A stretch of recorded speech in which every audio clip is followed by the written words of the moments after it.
We see them as monuments of a lost world, colossal titans of flesh and bone that embody the very concept of prehistoric power.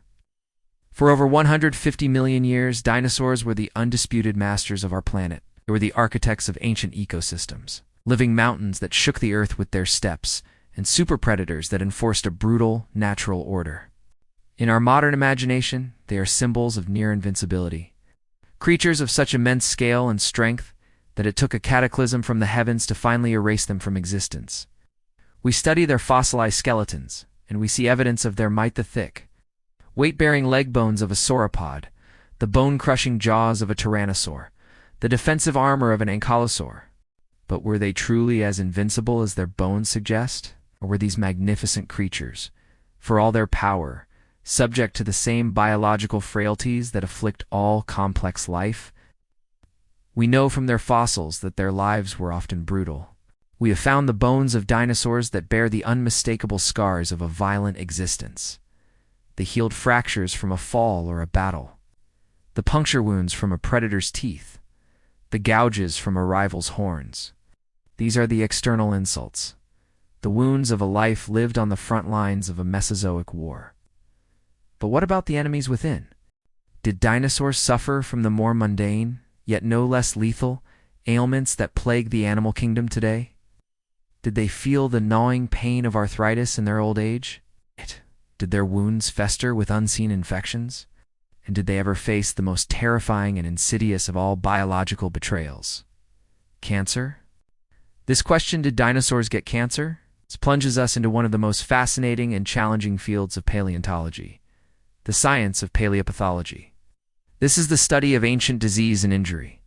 It is a unique form of forensic investigation, where the victim has been dead for tens of millions of years, and the only evidence that remains is locked in stone. The work of a paleopathologist is to read the silent, secret stories that bones tell, to diagnose the ailments of an animal they will never see, and to reconstruct the life history of suffering and survival written into a fossil. For decades, the most obvious and frequently studied pathologies were traumatic injuries. The fossil record is, in many ways, a catalog of prehistoric accidents. One of the most famous examples is Big Al, a nearly complete skeleton of an Allosaurus discovered in Wyoming. Big Al's skeleton is a roadmap of a hard life, shows 19 distinct injuries, including broken and subsequently healed ribs, a damaged right foot that was likely chronically infected, and trauma to its spine. This single skeleton tells us that dinosaurs were not creatures that simply died at the first sign of injury. They were resilient. They could survive broken bones, endure chronic pain, and continue to live and hunt. Beyond fractures, paleopathologists learned to identify the signs of infection. A deep wound that did not heal cleanly could lead to osteomyelitis, a bacterial infection of the bone itself. In a fossil, this can appear as a swollen, misshapen area of bone, sometimes with drainage channels called cloaca, where the body attempted to expel pus from the infected area. We have found evidence of severe facial infections in tyrannosaurs. It's possibly caused by bites from other tyrannosaurs that left their jawbones pitted and deformed. We have also found the telltale signs of arthritis, or degenerative joint disease. In the vertebrae of older, larger dinosaurs, we can see bony growths and lipping around the joints, evidence of the immense wear and tear their skeletons endured over a long lifetime. These discoveries were profound. They transformed dinosaurs from static museum monsters into dynamic living creatures that felt pain, suffered injuries, and grew old, just like animals today. But all these conditions, fractures, infections, arthritis, leave a relatively clear and large-scale signature on the bone. They are, for the most part, diseases of the whole organ. Cancer is a different kind of beast. It is a disease that begins not with a broken bone or a bacterial invasion, but with a single rogue cell. It is a rebellion at the microscopic level, breakdown in the fundamental genetic code that governs how cells grow and divide. The question for paleopathologists was immense. How could you possibly diagnose a cellular disease in an animal whose cells had turned to stone 70 million years ago? The challenge seemed almost insurmountable. Soft tissues, where most cancers originate, almost never fossilize. This means that a dinosaur could have been riddled with tumors in its skin, its liver, its lungs, or its brain, and we would likely never find a trace of it. The search for prehistoric cancer had to be focused almost exclusively on the one part of the animal that survives: the skeleton. This narrowed the search to two specific types of cancer: primary bone cancer, a cancer that originates in the bone cells themselves. It's a metastatic cancer, a cancer that originates in another part of the body and then spreads to the bones. Even here, the diagnosis is fraught with difficulty. Many things can create a strange-looking growth on a fossilized bone. A badly healed fracture can form a massive, chaotic-looking lump of bone called a callus. A chronic walled-off infection can create a similar growth. Benign, non-cancerous tumors can also occur in bone. How could a scientist, looking at a single, lumpy bone from a long-extinct animal, confidently distinguish a benign growth from a healed injury, or a healed injury from a malignant, life-threatening cancer? To make such a diagnosis would require an incredibly high burden of proof. It would require finding a smoking gun, a fossil that not only looked like cancer on the outside, but also preserved the microscopic telltale signs of its aggressive, destructive nature on the inside. To find it, science would need to learn how to hunt for the ghost of a single rogue cell, preserved for tens of millions of years in stone. The search was on. The hunt for cancer in the fossil record was, for a long time, a story of tantalizing clues, but inconclusive evidence. Paleontologists would occasionally find fossilized bones with strange, tumor-like growths. A 1903 paper described a potential hemangioma, a benign tumor of the blood vessels, on the tail vertebrae of a sauropod dinosaur. Throughout the 20th century, other isolated cases were reported: misshapen lumps and bizarre bony structures that defied easy explanation. The problem was always the same. A definitive diagnosis was impossible. Strange lump on a bone could be a healed fracture, a chronic infection, or a benign tumor. These conditions can all look remarkably similar on the gross, macroscopic level. To diagnose a malignant cancer with confidence, scientists needed to go deeper. They needed to see inside the bone, to look for the microscopic hallmarks of cancer's chaotic and destructive growth. For decades, the tools to do this were simply not available. Physically cutting into a rare and valuable fossil to examine its internal structure was often out of the question.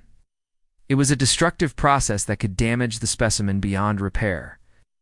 As a result, the field of dinosaur paleopathology was filled with educated guesses and probable diagnoses, but very few certainties. The question of whether dinosaurs truly suffered from the same aggressive malignant cancers that plague humans and other modern animals remained open. The turning point, as in so many areas of paleontology, came with the advent of advanced medical imaging technologies. The same tools that revolutionized the diagnosis of disease in living patients.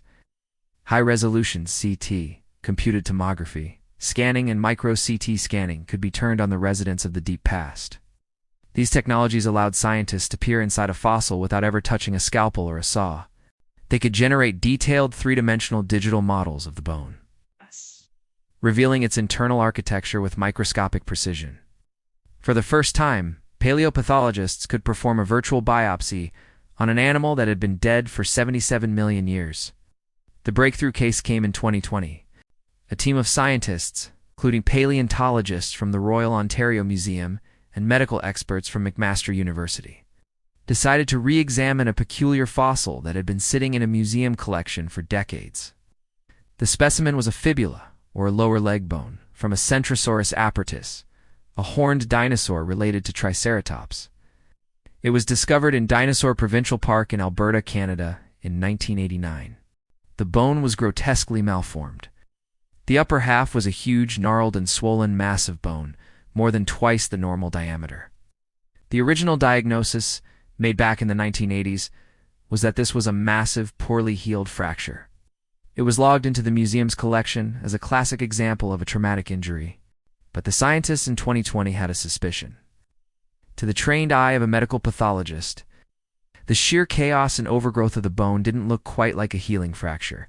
It looked angrier, more aggressive. They decided to subject the fossil to a battery of modern medical diagnostic techniques. First, they performed a high-resolution CT scan of the entire fossil. The digital slices through the bone allowed them to peel back the layers and see its internal structure. What they saw was not the organized, albeit messy, process of bone healing. Healing fracture, a callus, will typically show some signs of organization. A remodeling process, as the body tries to bridge the gap and restore strength. This bone showed the opposite. It was a chaotic, disorganized explosion of growth. To get an even closer look, they physically cut a thin section from the bone, a difficult decision, but one deemed necessary for a definitive diagnosis, and examined it under a microscope. By comparing the fossilized bone's microscopic structure to the bone structure of known conditions in humans, the picture became terrifyingly clear. They could see the telltale signs of a highly aggressive malignant tumor. The bone was riddled with disorganized woven patterns indicative of rapid, uncontrolled growth. The final step was to bring all this evidence together and present it to a team of human medical experts, pathologists, radiologists, and orthopedic surgeons who specialize in bone cancer. They were presented with the evidence blind, without being told it was from a dinosaur. They were shown the CT scans, the microscopic slides, and the external appearance of the bone. Their diagnosis was unanimous and unequivocal. If this were a human patient, they would be diagnosed with an advanced, aggressive case of osteosarcoma. Osteosarcoma is a devastating form of primary bone cancer that typically affects children and young adults. It is a cancer that arises from the very cells that are supposed to build bone. Instead of creating strong, organized bone tissue, the cancerous cells create a weak, chaotic, and rapidly growing tumor that destroys the healthy bone around it. The diagnosis in the Centrosaurus was a landmark moment. This was not a probable case.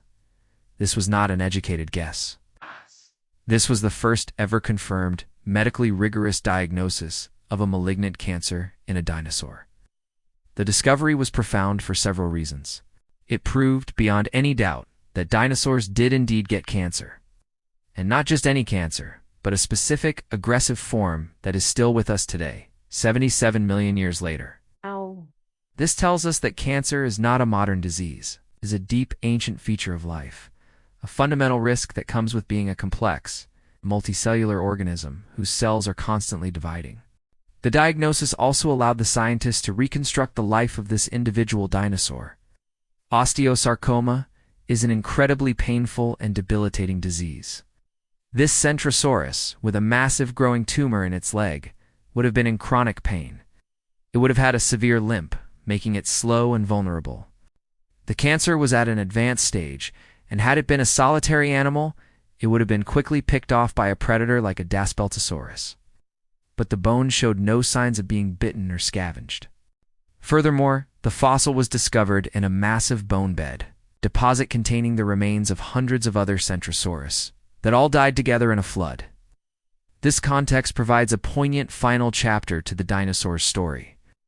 The fact that this sick, crippled animal was still with its herd suggests that it was being protected.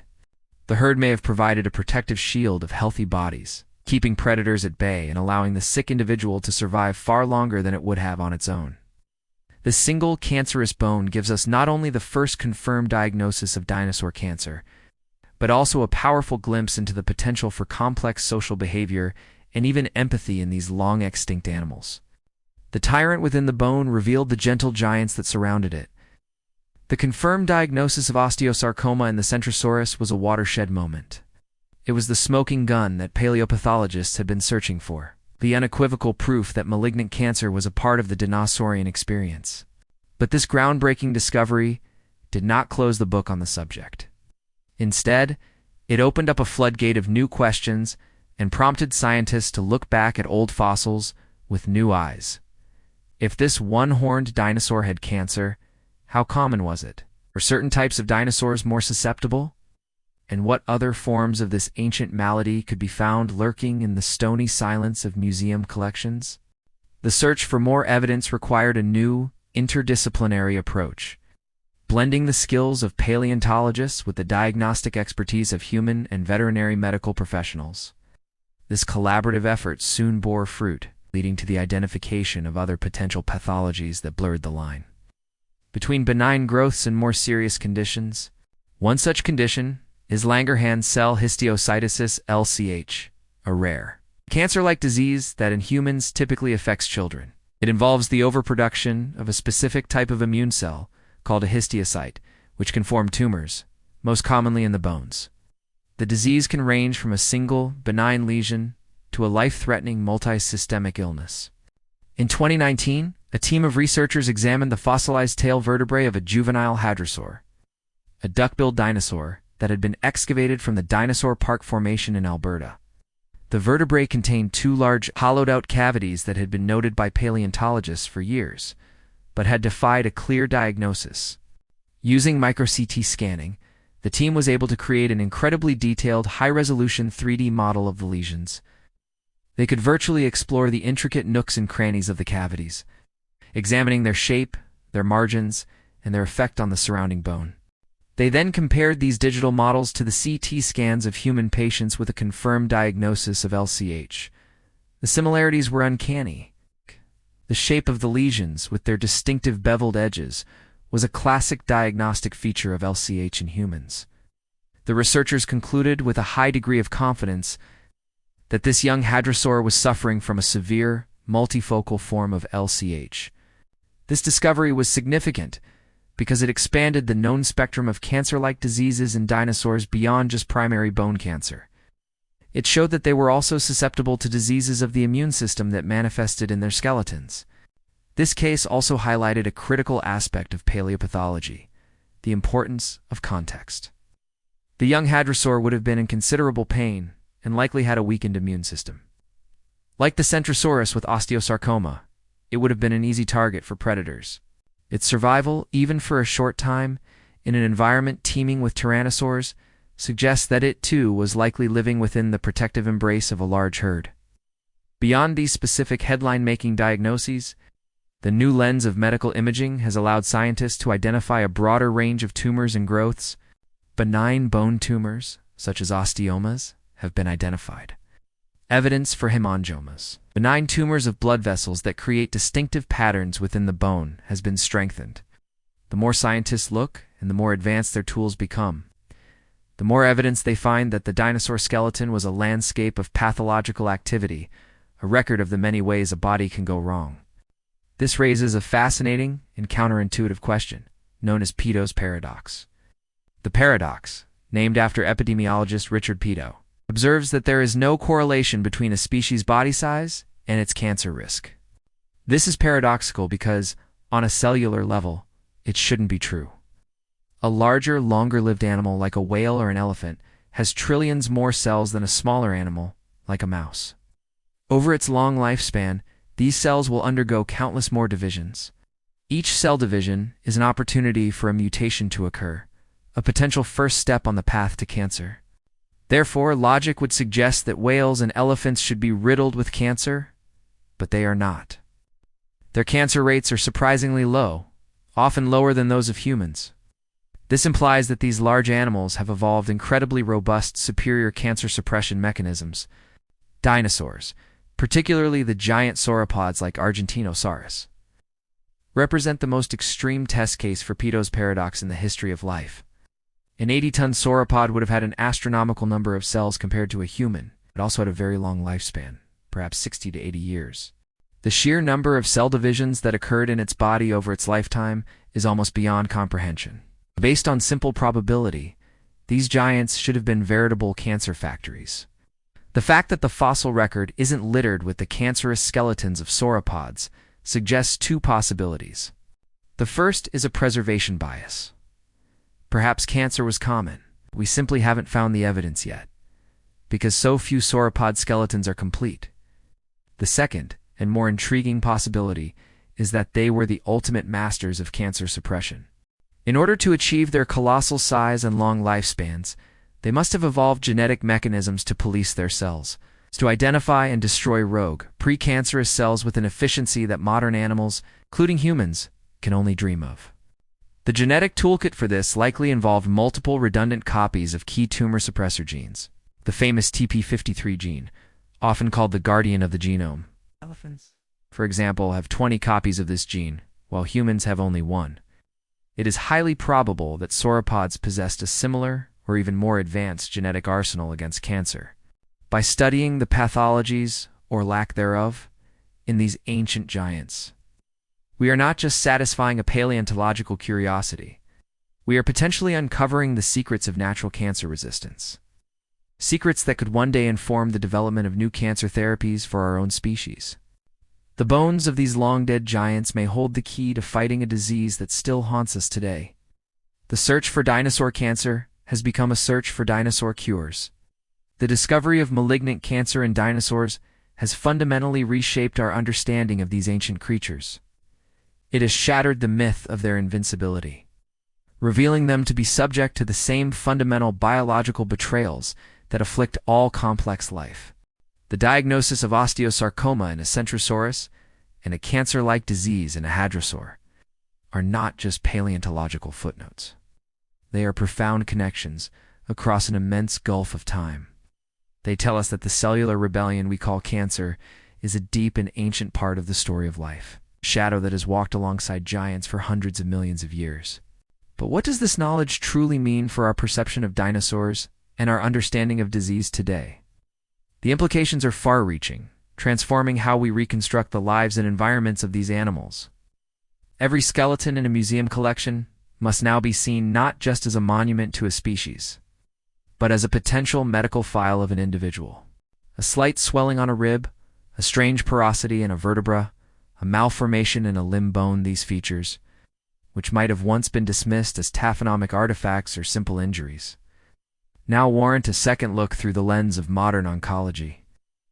Paleopathology is shifting from a descriptive science, cataloging injuries, to a diagnostic one, seeking to understand the full spectrum of diseases that afflicted the Mesozoic world.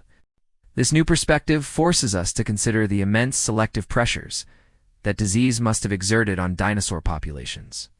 The presence of a debilitating cancer like osteosarcoma would have been a death sentence for a solitary animal.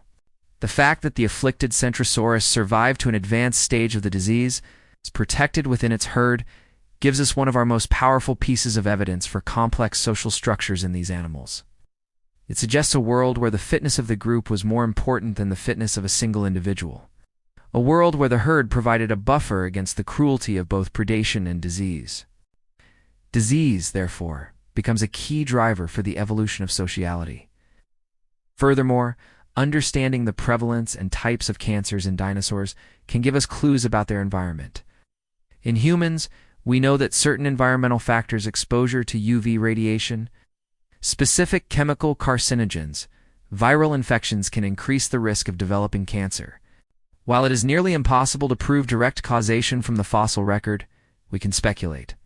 The Mesozoic era was a time of high geological activity, with volcanoes spewing vast quantities of potentially carcinogenic compounds into the atmosphere. Were dinosaurs living in certain regions more susceptible to cancers? Could cancer rates have spiked after major volcanic events? These are speculative but testable hypotheses that can now be explored as more pathological data is collected.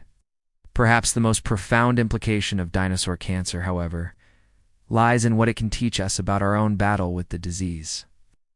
The investigation into Peto's paradox and the incredible cancer resistance mechanisms of giant sauropods is not just an academic exercise.